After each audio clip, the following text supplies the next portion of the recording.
लगभग 55 लाख लोगों का उन्होंने अनुपस्थित पाया, या सुप्रीम कोर्ट में जो इलेक्शन कमीशन ने हलफनामा जो दिया उसको लेकर के हम चर्चा कर रहे थे, अपनी बात को रख रहे थे। बहुत पीड़ा हुई देख करके कि सत्ता पक्ष में जो लोग हैं, कुछ लोग बड़े बड़े पद पे बैठे हुए मंत्री हैं, डिप्टी सीएम हैं, इतनी हल्की राजनीति करना उनको शोभा नहीं देता। और अध्यक्ष जी ने कहा था कि हर दल के लोगों से वो बुलवाएंगे, यानी जाहिर सी बात है कि सत्ता पक्ष को भी मौका मिलता अपनी बात को रखने का। लेकिन कुछ लोग, हल्की राजनीति करने वाले लोग, सदन की गरिमा को गिराने का काम करते हैं।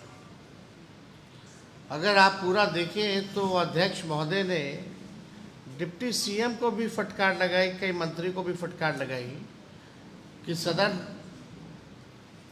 का संचालन का काम उनका है या नीचे बैठे हुए डिप्टी सीएम या मंत्रियों का है।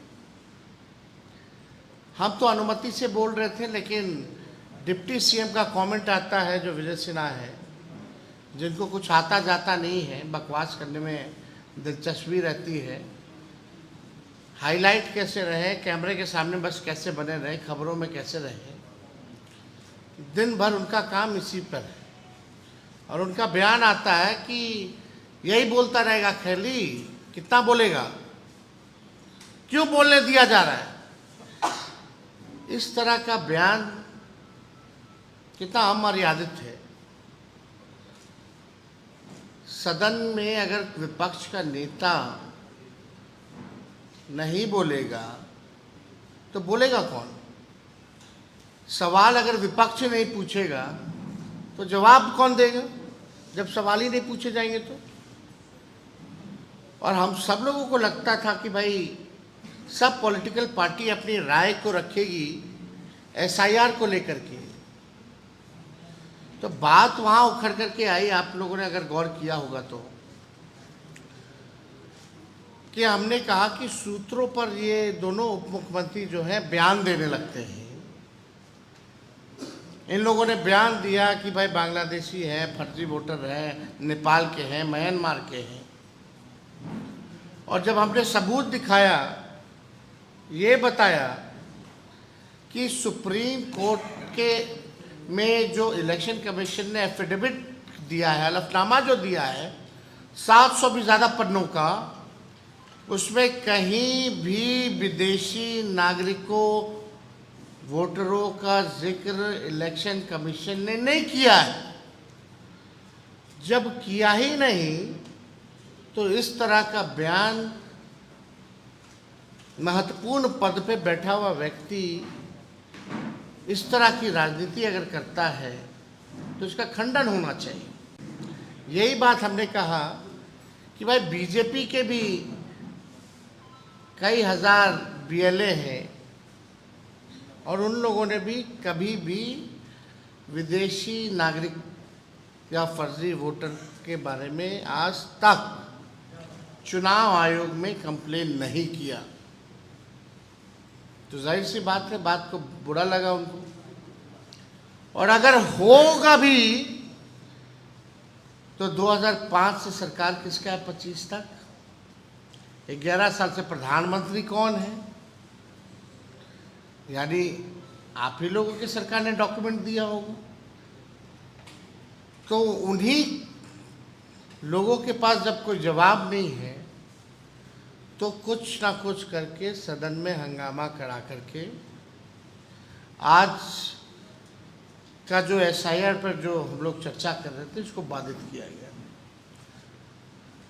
इसके बाद हम सब लोग जो हैं अध्यक्ष महोदय से हम लोग मिले और हम लोगों ने आग्रह किया, क्योंकि भाई जब हम बोल रहे थे तो बीच में मुख्यमंत्री जी उठ गए थे और शायद उनको पता ही नहीं कि सदन में चर्चा किस बारे में हो रही थी। हमको जिस स्थिति में मुख्यमंत्री जी हैं, हमको पूरी सहानुभूति है कि उनकी क्या स्थिति हो गई है। पूरे सदन में सभी लोग जो है, सब लोगों को पता है था कि चर्चा किस पे हो रही है, लेकिन माननीय मुख्यमंत्री जी को पता नहीं, अपना जो बोलते हैं वही अपना बोलते रहे। फिर हम भी हस्तक्षेप नहीं किए, हमको ठीक नहीं लगा इस पे बोलने का, लेकिन आप सब लोग अंदाज़ा लगा सकते हैं कि मुख्यमंत्री जी की अब स्थिति बिहार चलाने लायक, सरकार चलाने लायक अब नहीं रहेगी है। और कैसे बिहार चल रहा है रिमोट कंट्रोल से दिल्ली के दो लोग जो वहाँ बैठ रहे हैं, जो प्रधानमंत्री हो या अमित शाह हो, उन्हीं के इशारे पे ये सारा काम हो रहा है। और ये एसआईआर भी उन्हीं लोगों के इशारे पे चुनाव आयोग कर रहा है। चुनाव आयोग के पास कोई जवाब नहीं। हालांकि 28 तारीख को मामला कोर्ट में है, लेकिन आप सोचिए, जो वोटर्स होते थे वो सरकार चुनती थी, आज उल्टा हो रहा है। अब सरकार में बैठे लोग वोटर चुन रहे हैं। वोटर सरकार चुनती थी और सरकार में बैठे लोग आज वोटर को चुन रहे हैं।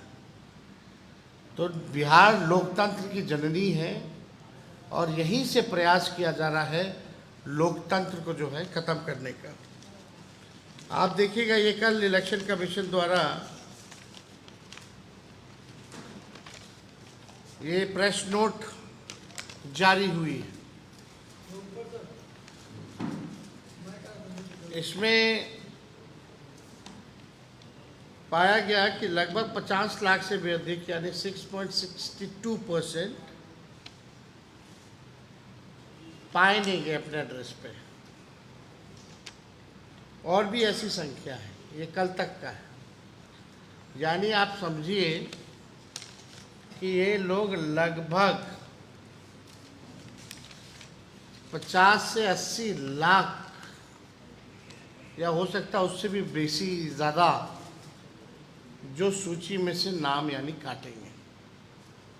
और हमने 1% का जिक्र किया था। अगर 1% अगर कटता है, यानी हर बूथ से 10 वोट भी, तो एक विधानसभा में 3200 वोट कटेगा। अगर एक विधानसभा में 320 बूथ है तो आप सोच लीजिए, वो 1% निकल के आता है 7,90,000, 7,90,00,000 वोटर जो है पिछले सूची में पाए गए। उसका 1% 7,90,000 जो लोग हैं। तो आप समझ सकते हैं कितने बड़े पैमाने पर लोगों का वोटर लिस्ट से नाम हट रहा है। अगर वोटर लिस्ट से नाम हटा तो स्वाभाविक है कि इस देश के नागरिक नहीं है। जो नागरिक है उसको तो संविधान ने अधिकार दिया वोट देने का, और नहीं रहेगा तो आप समझिए कि जो कल्याणकारी योजनाएं हैं सरकार की, चाहे पेंशन हो, राशन हो, और उनके जो डिप्टी सीएम हैं, खुरपाती डिप्टी सीएम, उछल कूद में खाली विश्वास करने वाले, वो क्या क्या बोल रहे हैं। अगर भाई वीरेंद्र जी ने जब हमको अगर टिप्पणी करके अगर डिप्टी सीएम बोला कि कैसे बोल रहा है, क्यों बोल रहा है, क्यों बोलेगा, तो भाई वीरेंद्र जी ने तो ठीक ही जवाब दिया। किसी के बाप का थोड़ी है सदन, ये सदन जनता का सदन है, जनता के लिए है। तो इसमें आपत्ति की क्या बात है। उनका नाम तो नहीं लिया इन्होंने, ना उनके पिताजी का नाम लिया। तो जो इन्होंने कहा उसमें कोई गलती नहीं थी। नेता विरोधी दल बोल रहा है, अध्यक्ष महोदय समय दे रहे हैं, तो who is he to speak. वो कौन होते हैं कि सदन को सलाह दें कि कौन कितना बोलेगा, नहीं बोलेगा। और हम धन्यवाद देना चाहते हैं स्पीकर महोदय को कि उन्होंने भी डिप्टी सीएम को जो है लताड़ने का काम किया, फटकार लगाने का काम किया सदन में। अगर वो फुटेज आप लोगों के पास होगा तो ज़रूर वो चलाइए। और बाहर जाकर के कूद कूद के मीडिया में बयान दे रहे होंगे कुछ भी उल्टा सीधा। भाई जब मुख्यमंत्री बोल रहे थे तो आप हमको देखे होंगे, हम शांति से उनकी बात को सुन रहे थे और सहानुभूति हो रही थी कि बात चल रहा है कुछ, कह रहे कुछ, लेकिन एक सदन की गरिमा है, सदन के नेता अगर कुछ बोल रहे हैं और जब नेता विरोधी दल और जब